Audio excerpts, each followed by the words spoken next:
Hello viewers, and so now we're looking at part 3 of our GT Academy content. Time for a look at the official Nismo simulator room there. A number of different challenges and of course the main event, the simulator itself. Now I'm going to give you a bit of a no comment run. First another journalist will jump in and test it out, then I'll jump in. I think you'll see the comparative size difference between us, and I'll leave this largely as a no comment run just to get a feel for it, and I'll pop in from time to time. More from me in a moment. Brake nice and hard, and you have to brake a lot earlier than you think. Yeah. And don't try and overcompensate with gear changes. My word of advice is never ever go into first gear. Okay.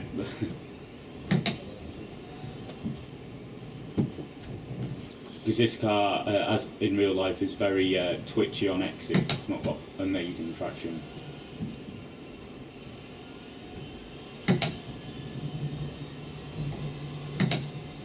So shift up when the blue lights come on the steering wheel. Oh, okay. Ooh. Yeah. And may have. Press neutral on the right of the steering wheel, yep. And then the left paddle for reverse. Oh, okay, and thanks. then neutral and right paddle for first.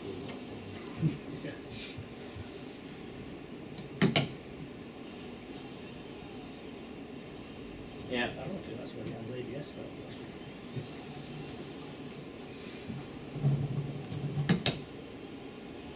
So they're nice and easy on the throttle when you're accelerating.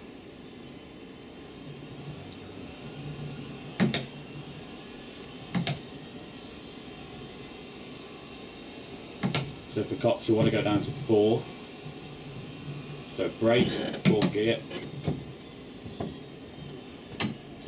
Didn't brake hard enough. Yeah.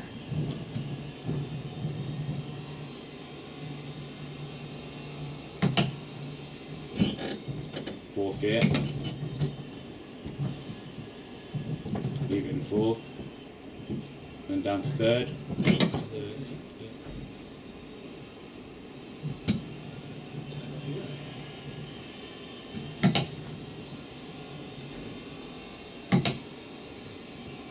So you want to go down to 4th for stow. Just wait just before the first whiteboard. Yeah. You brake a lot harder than that. Yeah. It's a very heavy pedal.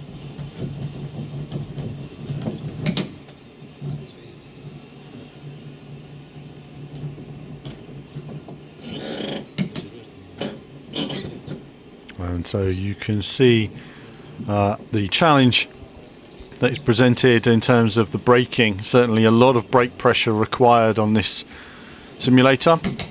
The first lap, obviously, there was some instruction given to the chap, and now he's on his own and racing for himself, and seeing how he can manage in terms of a lap time. A lot more difficult than it looks. Car was moving about a lot under you.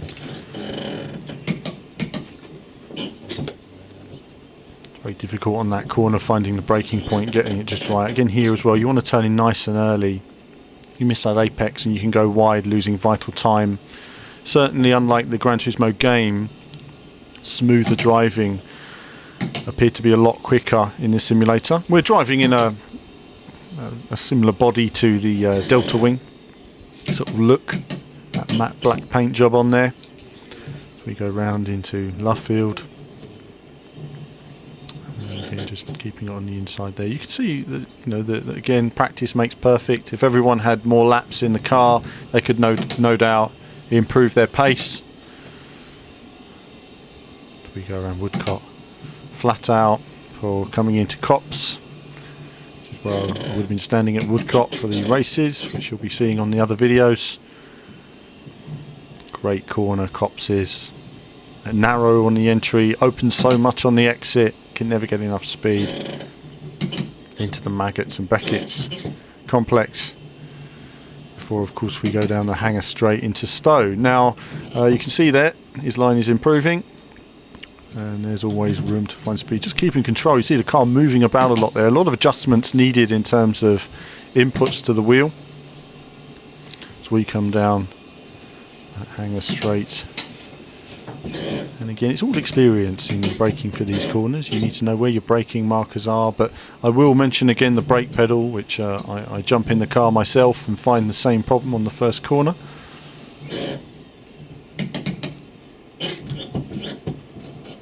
And just overshot slightly there, around the final corner.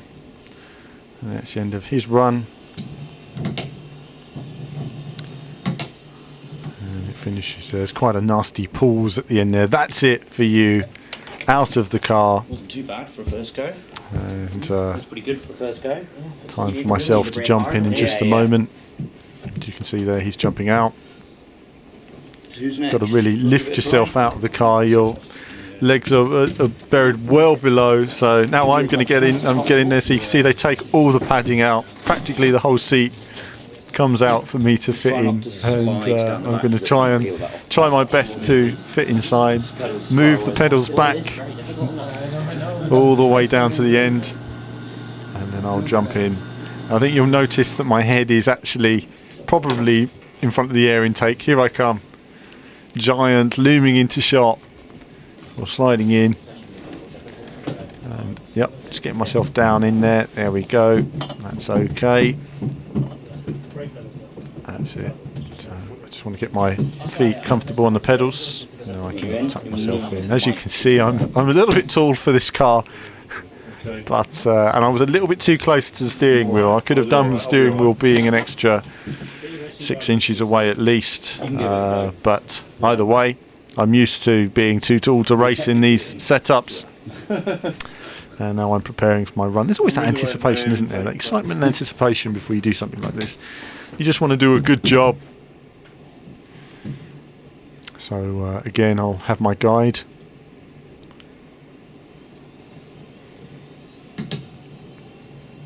So pit lane speed limiter, top right button on the steering wheel.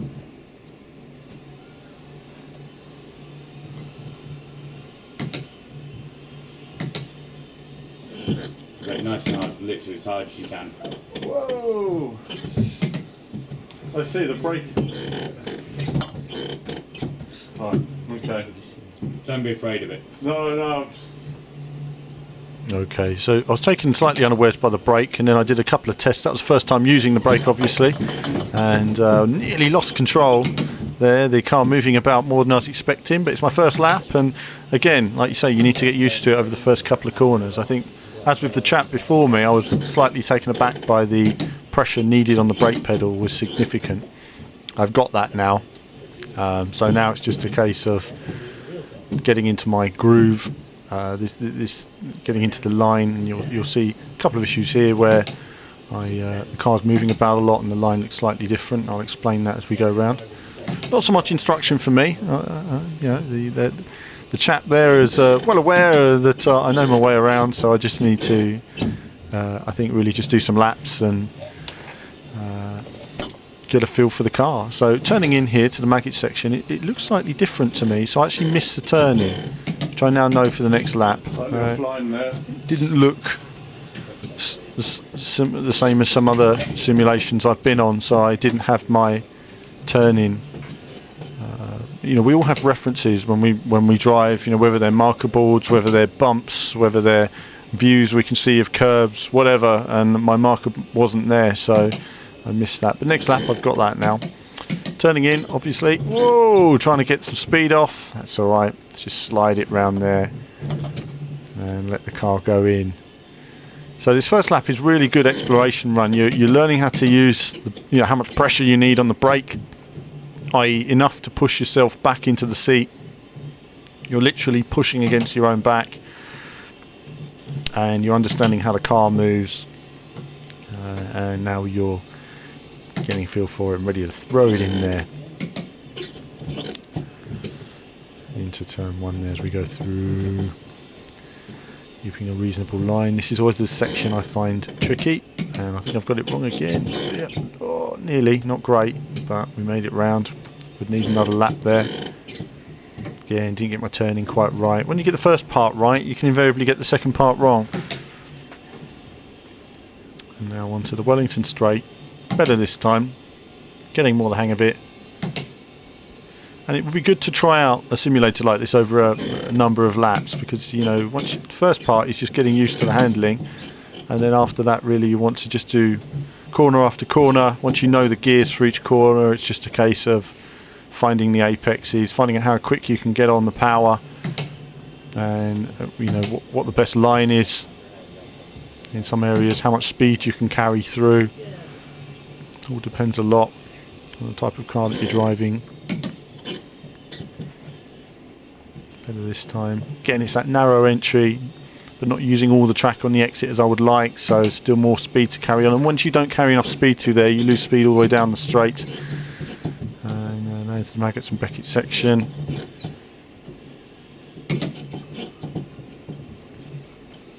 And down the last few corners, which conclude this run. So down the hanger straight. But you can see in just those 2 laps, you're improving lots from once you climb into the simulator to improving your time.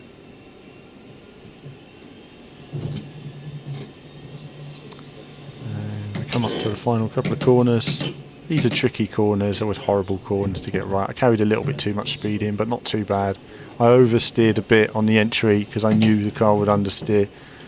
And around the final corner, a little bit out of shape, but not too bad. And that's the end of my run in the simulator. Good fun.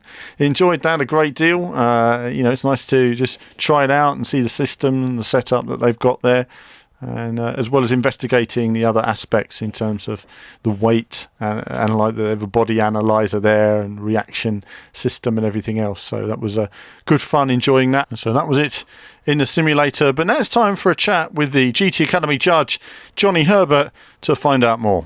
But I know we're limited on time, so moving on to GT Academy. You're the head judge this year, extra pressure on your shoulders. Tell me how it's been. Tell me what your involvement has been here in the GT Academy. I think mentor has always been a difficult one, which is what I've always done before. Mentoring the drivers is something that is interesting because it's just seeing them grow from when we first get them on the very first day, and then actually see them evolve over the sort of the days and the different driving that they have to do, and it's how they adapt to it, it's how they take the pressure once, like today we've only got 3, they're going to lose 2 tonight, so we only have that sort of 1 for tomorrow from each region, and then there's another extra pressure that comes with that, and it's just trying to work out as the mentors and as a mentor in the past of seeing which one seems to have the right ingredients. Now, he may not be the quickest one at the beginning, but it's so surprising how they're sort of like today with their sort of final driving that they had, that there's a slight twist that always gets thrown into it, and that's happened every single year that I've done it, and this is the 5th one. But as a judge, the main judge and third judge, who is going to decide who is the winner of GT Academy, I'm going to be given all the information from the mentors themselves, who are going to try and obviously persuade me to choose their guy. But we will see tomorrow, once they get back behind the wheel again and the bit of practices that they're going to have, that it's going to be the strength of the man at the end of the day, who wants to sort of continue that dream that they've now got a chance of continuing on. So there's still twists that are going to come from my point of view, but it's just trying to monitor how they are progressing. And as I said, we've had a few sort of twists and turns today, and I think we're still going to have that tomorrow. There are some that seem to be sort of clear, quick guys, but then it's not as clear at the end of today as it was at the beginning of the day. So it's quite interesting to see. And tomorrow, hopefully, will be quite a straightforward choice. I can imagine it's always a tough decision, because you've got guys who want it so badly, but they just don't have all the ingredients, and you need to make the hard decisions at the end of the day. Now, those decisions, they impact on how well the Nissan Academy works out. But you speak to a lot of people in motorsport that see this. They must have initially considered it a gimmick, and you go to them and you say, well, here's a guy, he's never been in a car, and yet you can see he's got pace.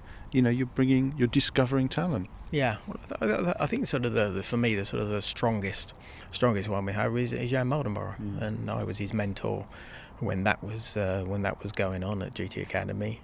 And yes, he had no background whatsoever in motorsport. I think he'd done a little bit of karting. His dad used to play for Swansea Football Club, for example, and I think his dad wanted him to be, and his brother football players, but he's always had this dream of motorsport, and he got the chance to go online and play the game and get through to the national finals, get through that, and actually get to the GT Academy of final itself. And when he started, he was very quiet, very shy. Maybe wasn't the quickest, and then there was one bit of driving that was going on, and it was a bit of a team thing. So it was him and his teammate, and his teammate sort of made a mistake, and then Jan got really angry, and that sort of lit him up. And from that point, he then just grew and grew and grew. And by the time we did the final race, he was the quickest guy out there. And since then, since winning GT Academy, he's doing European Formula 3 this year, in only his second ever year in motorsport, against guys who have done karting since they were 8 years old. I think there's a couple of ex-world champions and European champion karting champions. And there's Jan, who had a year in British GT and a bit of the Blancpain endurance series as well in a GT car, in a Nissan GTR. And yet he's doing an absolutely brilliant job in a very competitive formula, which is Formula 3 and especially the European Championship. So if you go back on what the whole thing started out from, the virtual world and trying to bring on a gamer, I think it's surprised a lot of people how successful it has been. And I think it surprised me how the guys have adapted. I think that's been the biggest thing that I've seen, is how from that virtual world they take a lot of what they visually do when they're actually on the game itself, and actually apply the visual for when they're racing around the track. But of course then it's what you feel underneath you. That's the raw talent that you have to feel what the car's doing, react to when it's maybe not doing quite the right thing. And it's that sort of amazes me, how they are actually able to adapt in something that I understand, but I've done it since I was 8 years old. And that is a big surprise to me, how they've been able to adapt. And I think it surprised a lot of people through the racing world, and probably annoyed a lot of the drivers that Jan has been up against, because he's been so competitive in only his second year of racing, as I said before. So there's proof that GT Academy has worked very well, and it's great that Nissan PlayStation have got a formula, a very different formula for people who have a dream of getting into motorsport, and that reality is possible if they get to the final and they actually win it. Well, I tell you, I've been enjoying every minute of it. It's interesting you talked about the emotional change in Jan that made him go that bit faster. Maybe it detached him a bit from the environment of being in a racing car. I don't know, but certainly that's an interesting moment. Maybe we'll see him in F1 one day. Who knows? That's always the dream. But Johnny Herbert, thank you very much for your time. No problem, thank you. Oh, brilliant. And that concludes this third part of our GT Academy 2013 coverage. There'll be more in part 4, looking at the practice runs and the time trials for the final, as well as part 5 looking at the final as well. And there are lots of other GT Academy elements you can click on here, videos you can see that we've got. Do click on any of the 5 episodes and you can find out more about the challenges that are on offer. But that's it from me, as ever, more soon.